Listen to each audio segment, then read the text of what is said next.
a small body hit the wooden boards of the saloon porch. A boot pressed down on a thin shoulder. A grown man laughed and pulled back his arm to swing again. The boy underneath couldn't have weighed 60 pounds. His ribs showed through a torn shirt. His mouth was bleeding. He didn't cry. He just opened his lips and forced out 2 words. "I'm starving." The man with the boot laughed harder. He raised his fist higher. Then a long shadow stretched across the porch. A man stepped between the boy and the fist without saying a word.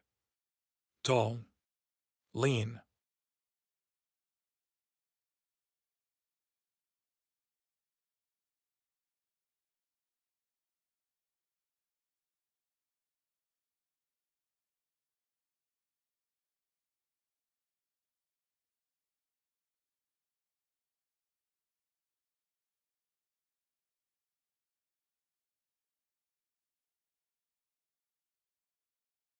Flour, coffee, a sack of feed, and a fresh box of cartridges. Then he was gone. That was Cole Rainey's way. He didn't sleep in towns. He didn't eat in saloons. He didn't sit at a table with men he didn't know. He had been riding the long trails for almost 20 years, and in all that time, he'd never owned more than what fit in 2 saddle bags. People had names for a man like him. Some called him a drifter. Some called him a hired gun. The kinder ones just called him a cowboy. Cole didn't argue with any of it. He didn't care what people called him, as long as they let him pass through. The town was called Briar Pass, a thin strip of buildings cooked into the ground at the edge of nowhere.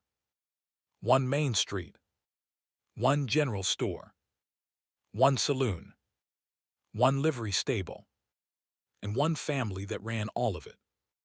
The Briggs family.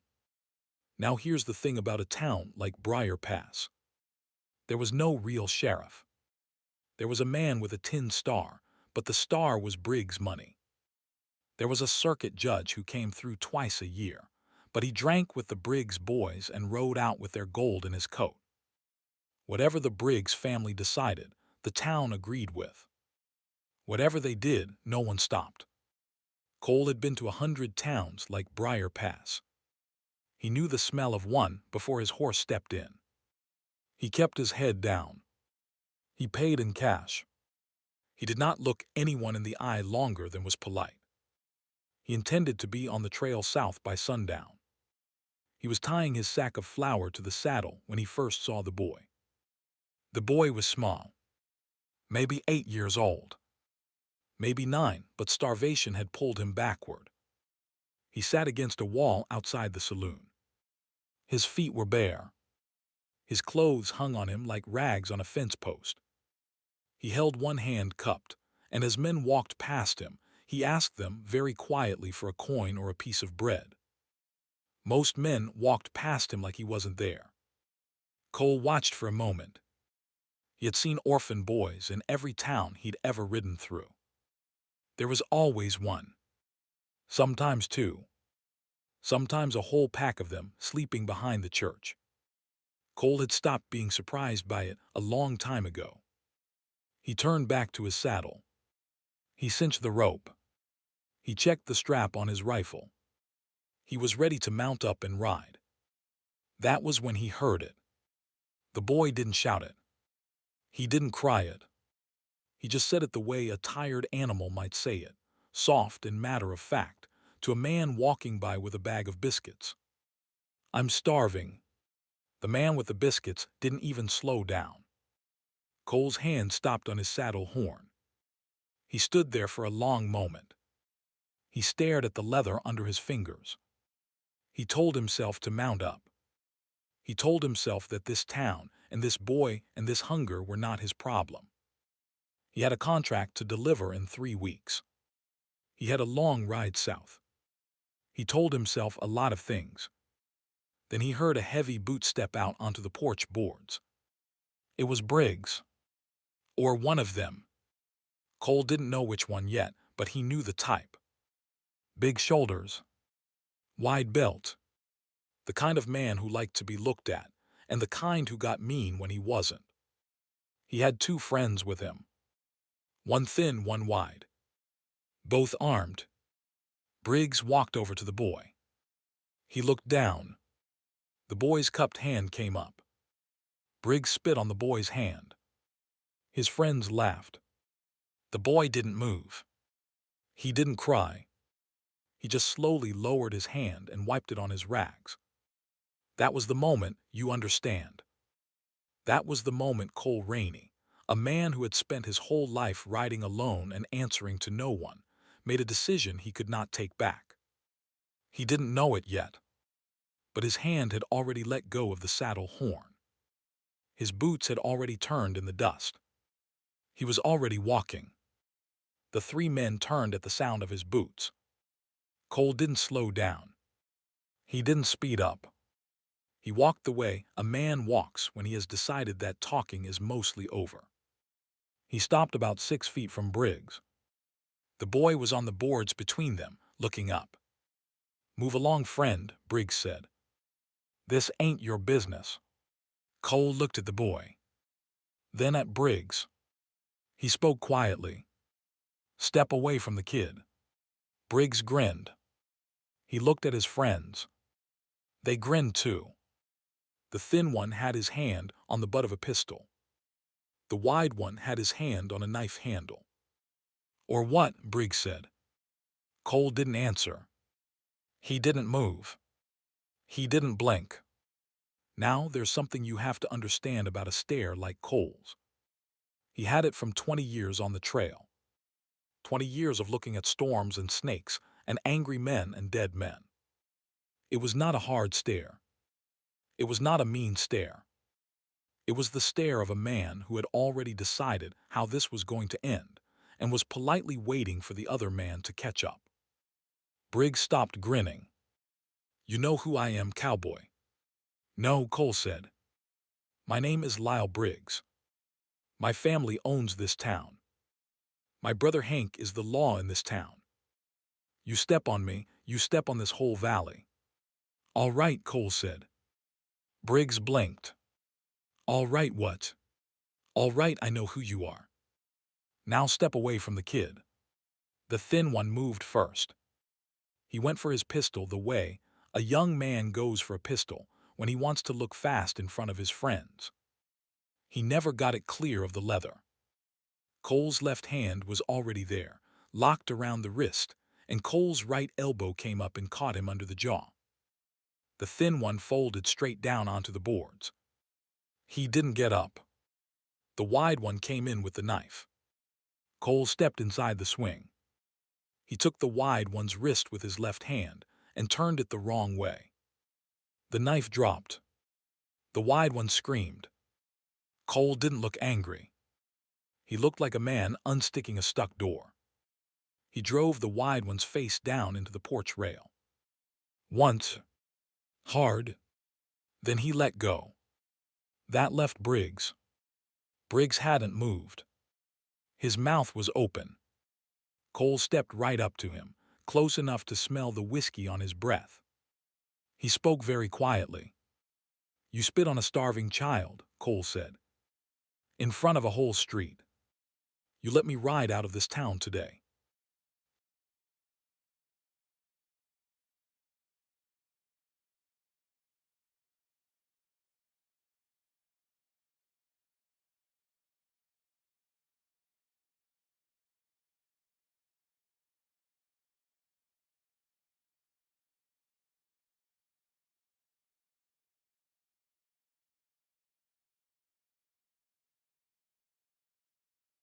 Gentle, and stood him on his feet.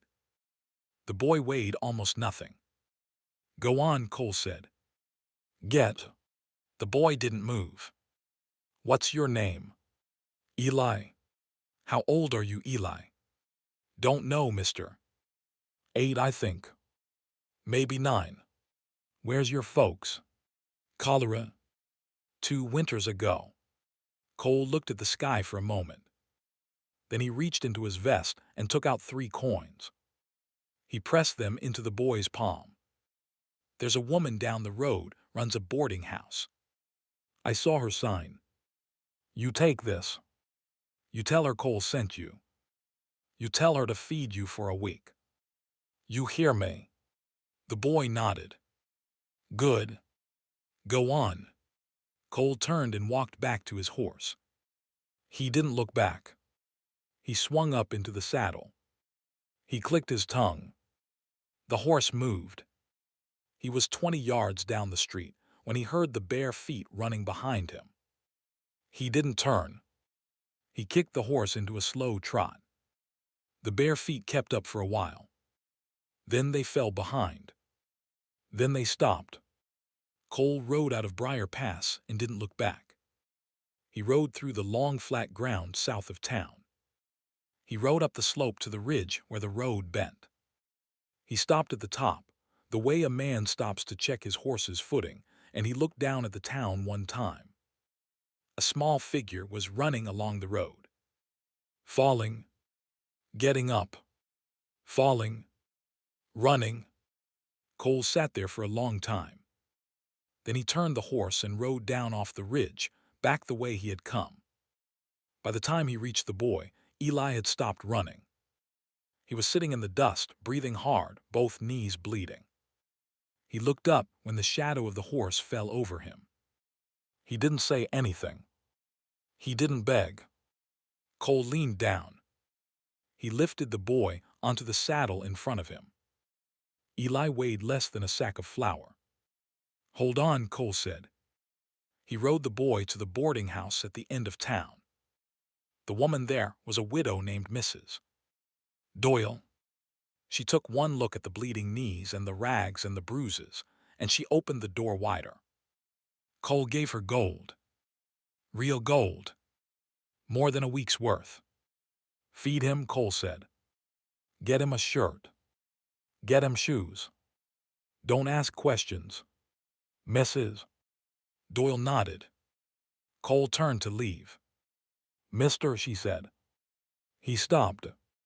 You coming back for him? Cole looked at the boy. The boy was already at the table. Mrs. Doyle had set down a plate of bread and a bowl of stew. The boy was eating with both hands, the way starving children eat. He was not looking at Cole at all anymore. No, Cole said. I'm not. He walked out. He mounted up. He rode out of Briar Pass for the second time. He rode hard. He rode south until the sun was low, and the town was just a smudge on the dust behind him. He made camp by a creek. He boiled coffee. He sat by the fire. He let the night come down slow and quiet, and he listened to the horses graze and the water move. He told himself it was done. He told himself the boy was fed. He told himself a man like him couldn't keep a child alive on the trail anyway. He fell asleep with his hat over his eyes, certain of these things. Hoofbeats woke him. The sky was barely gray. The fire was dead. A horse was coming hard up the trail. Cole was already on his feet, rifle in hand, when the rider came over the rise. It was Mrs. Doyle. She was riding side saddle on a mule, and her hair was loose, and she had blood on her sleeve. Her face was wet. They took him, she said, before she even pulled up. Cole. They took the boy. Cole's hand tightened on the rifle. Who? Hank Briggs. Came to my house at midnight. Said the boy stole money from his brother. Said the boy was a thief. Dragged him out of bed by his hair. Locked him in the cellar under the courthouse. Where's the courthouse? Back of the saloon. They got him chained. Cole, they're going to hang him at noon. They're calling a town meeting, and they're going to hang him to put fear into anyone who ever stood up to them.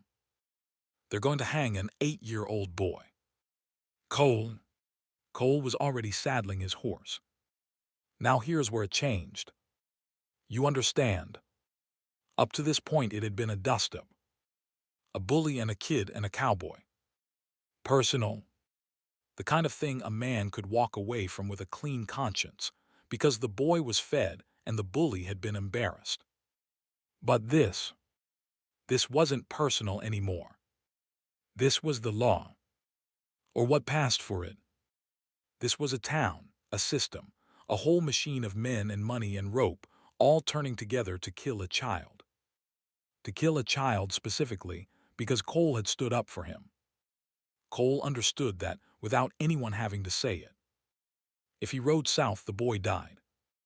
If he rode north back to Briar Pass, he was riding into a town that was waiting for him, where every man with a tin star or a long gun or a Briggs paycheck would be looking for the cowboy who'd embarrassed Lyle. He rode north. Mrs. Doyle rode with him part of the way. She told him everything she knew. There were 6 Briggs men in town, plus the sheriff, plus a circuit judge who'd been sent for. There was a watchman on the road in. There was a watchman behind the saloon. The cellar door was iron. The key was on Hank's belt. Cole listened. He didn't ask questions. He filed every detail. A mile from town, he stopped her. "Go home," he said. "Lock your door. Don't open it for any voice you don't know. If I'm not back by sundown, take that mule and ride to the next town and find a federal marshal. Tell him exactly what happened. You hear me?" She nodded. Cole rode on. He didn't go in the front road. He came in across the dry wash behind the livery, the way a man does when he doesn't want to be seen. He left his horse tied behind a feed shed. He walked the rest of the way on foot. The watchman behind the saloon was a thin man with a shotgun across his knees. He was asleep. Cole came up behind him quiet as wind. He took the shotgun. He woke the man with the muzzle of his pistol against the back of his ear. "Walk," Cole said. He marched the watchman to the back wall of the courthouse. He took the man's belt and tied his wrists to a post.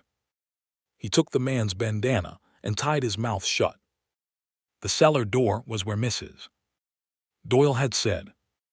Iron. Padlocked. Cole did not have the key. But he had something else. He had spent 6 years as a young man working blasting powder on the railroad. He had a small tin of the stuff in his saddle bag for emergencies. He had not used it in 15 years. He used it now. The blast was small, sharp, loud enough to wake the town. The cellar door buckled. Cole was already inside. Eli was chained to a post by one ankle. He was alive. His face was bruised. He looked up when the door blew, and when he saw Cole, he made a sound that wasn't quite a word but was closer to a word than anything Cole had heard in a long time. Cole shot the chain off the post. He picked the boy up. He carried him out into the street. The town was already running. Men were shouting. Doors were slamming. Lyle Briggs came out of the saloon with a pistol in his hand and froze when he saw Cole standing there with the boy on one arm and a rifle in the other. "Drop it, Lyle," Cole said. Lyle dropped it. Cole walked past him. He walked the boy down the middle of the street, the way you walk through a town when you want every person in it to see exactly what you're doing. He walked him to his horse. He set him on the saddle. He swung up behind him. He turned the horse south. He rode out of Briar Pass, but not the way he came in. If you're still riding with me on this story, hit that subscribe button right now and stay till the end. Because what happens on the road south of Briar Pass is the part of this story nobody who saw it ever forgot. And it's not what you think. The road out of town went through a narrow pass between 2 hills. A natural choke point. A place where a small group of men could stop a single rider easy. Hank Briggs and 5 of his men were already there. Waiting. Cole reined the horse to a stop 100 yards out. He could see them through the morning haze. 6 men spread across the road. Hank Briggs in the middle, with the tin star pinned to his vest like a lie. a sawed-off shotgun across his thighs. The others on either side of him, some on horseback, some on foot. All of them with iron showing. Eli sat in front of Cole on the saddle. The boy was not crying. He was very, very still. Cole spoke low near the boy's ear. "You hear me, Eli?" The boy nodded. "In a minute, I'm going to set you down. You're going to walk that horse around behind those rocks over there. You see the rocks?" The boy nodded. "You walk slow. You don't run. You don't look back. You stay behind those rocks until I come get you. If you don't hear me come for you, you get on this horse and you ride south till you hit a town with a real marshal. You tell him Cole Rainey sent you. You hear me?" The boy didn't move. "Eli, you hear me?" "Yes," the boy whispered. "But you come get me. I'll do my best." Cole lifted the boy down. He pointed at the rocks. The boy walked the way Cole had told him. Slow, steady. He did not look back.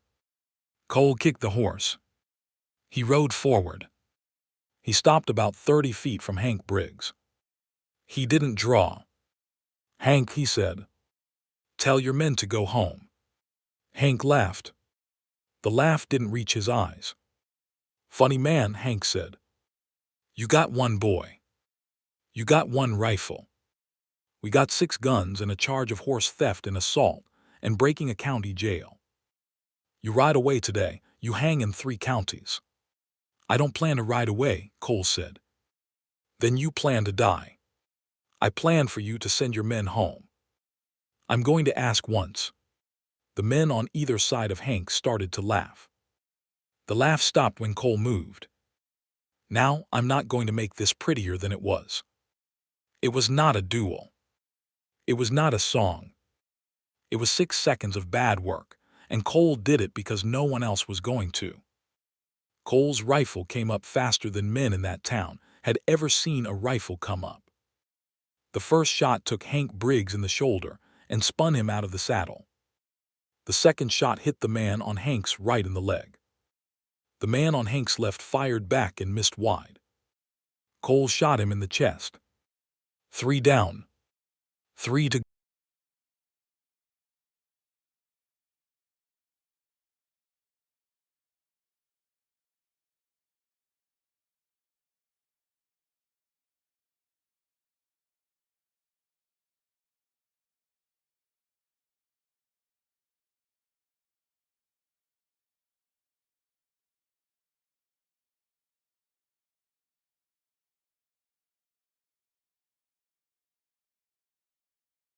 and the meat below it. He had not even known he was hit. He looked at the man with both hands up. "You take Hank to a doctor," Cole said. "You take that other one too. You tell every man in Briar Pass that the boy is gone and the boy is mine. You tell them if anybody from this town ever rides south looking for him, they will not find me. They will find someone worse. You tell them that." The man nodded fast. Cole turned the horse. He rode to the rocks. Eli came out from behind them. His eyes were huge. His face was streaked. He had heard the shots. He had not run. Cole stepped down off the horse. He went to one knee in the dust so that his eyes were level with the boy's eyes.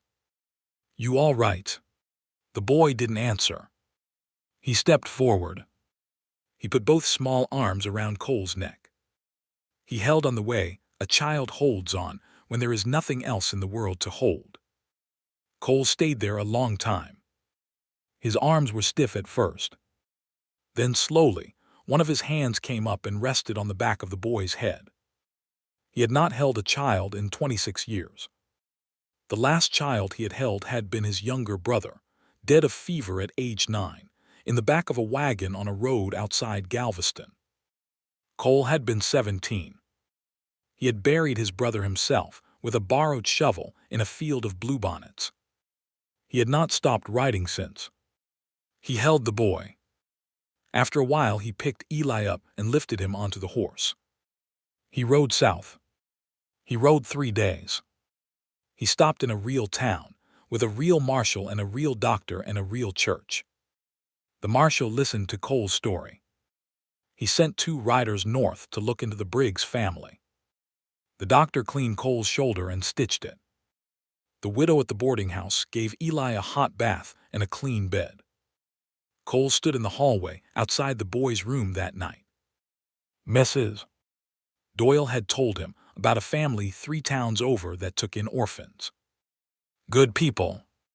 Christian people. They would feed Eli. They would school him. They would raise him kindly. It was the right thing to do. Cole opened the door of Eli's room.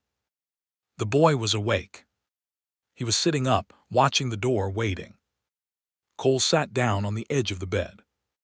He took off his hat. He turned it in his hands. Eli, he said, there's a family up the road. Good people. They take in boys like you. They'll feed you and they'll teach you to read. You'll have other children to play with. The boy said nothing. It's a better life than I can give you, Cole said. I sleep on the ground most nights. I eat beans. I don't talk much.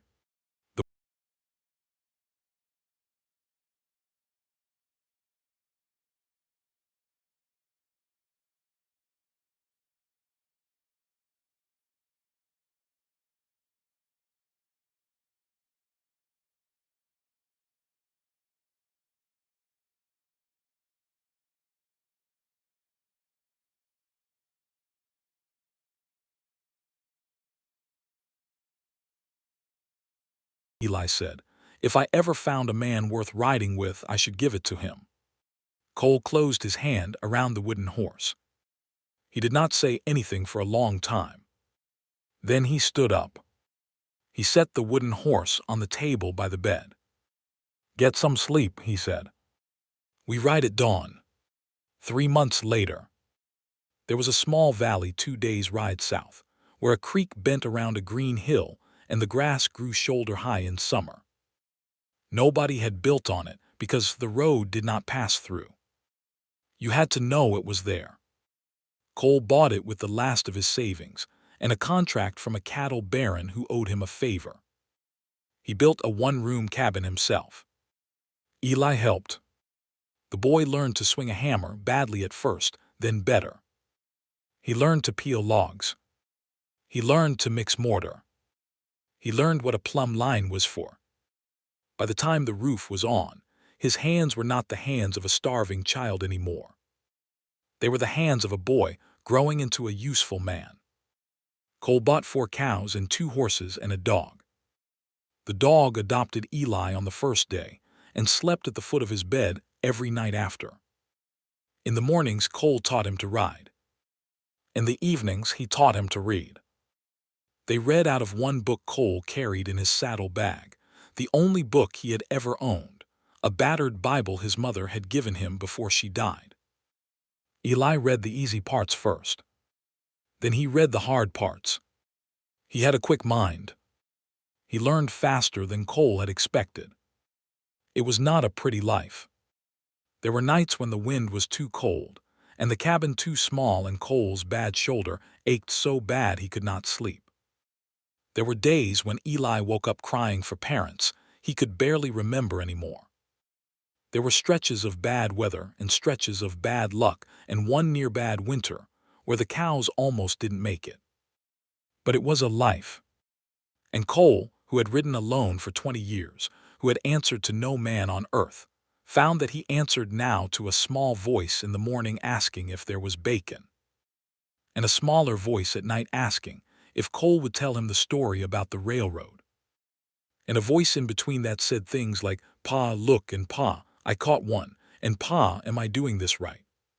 The first time Eli called him Pa, Cole was bent over a fence post, driving a nail.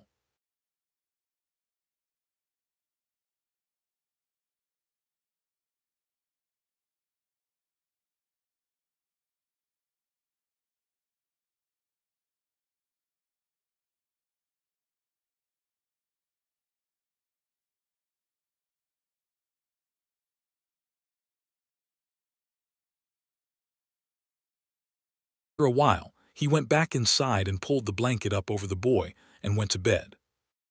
Eli kept calling him Pa. Cole let him. Now and then, a rider would come down the trail to the valley. Sometimes it was a cattle buyer. Sometimes it was a neighbor from 20 miles off. Sometimes it was a marshal passing through with news from Briar Pass. The marshal told Cole that the Briggs family had folded after Hank lost the use of his arm. A real circuit judge had come through and taken away the tin stars and locked up 2 of the brothers for older crimes. A real sheriff had been elected. A real church had been built. Cole listened to the news and nodded and gave the marshal a cup of coffee and let him ride on. He did not feel triumph. He did not feel relief. He felt the way a man feels when a long winter finally breaks. Quiet, a little tired, ready for spring. One evening, late in the 3rd month, Cole sat at the table while Eli ate his supper. Hot stew. A real plate. A glass of milk. The boy ate the way boys eat when they have stopped being afraid the food will run out. Steady. Calm. He chewed his bread instead of swallowing it whole. He used his spoon like a person who had eaten with a spoon his whole life. He had filled out. His ribs no longer showed. His face had color. Eli looked up from his bowl. He pushed it forward an inch. "I'm full," he said. Cole nodded. He thought of a porch board 3 months back. A small body on the wood. 2 words spoken to no one in particular. "I'm starving." Now this. The same voice. A different sentence. A different world. "Good," Cole said. "Eat what you want of the bread. Save the rest for breakfast." The boy nodded and went on eating. After dinner, Cole stepped out onto the porch. He sat down on the step. He took out his old Silver Star spur, the one his brother had given him before he died, the one he had carried in his vest pocket through every town and every long ride for 26 years. He turned it over in his fingers in the lamplight. After a while, Eli came out and sat next to him on the step. The boy leaned against Cole's side. The dog curled up on his other side. The valley was quiet. A coyote called once far off, and another one answered. Eli yawned. His head settled against Cole's arm. Within a minute, he was asleep. Cole sat there for a long time without moving. He thought about the man he had been before that porch in Briar Pass. A man who slept under stars. A man who answered to no one. A man who rode alone because he had decided, a long time ago in a field of bluebonnets, that loving anyone was too costly. He set the Silver Star spur down on the boards next to him. He pulled his coat off his own shoulders and laid it across the boy. The cowboy who had ridden alone, the man who had answered to no one on earth, sat on his own porch under his own stars and answered very gently to the small weight against his side. That was the part nobody who ever crossed his path expected. And that was the part nobody who saw it ever forgot.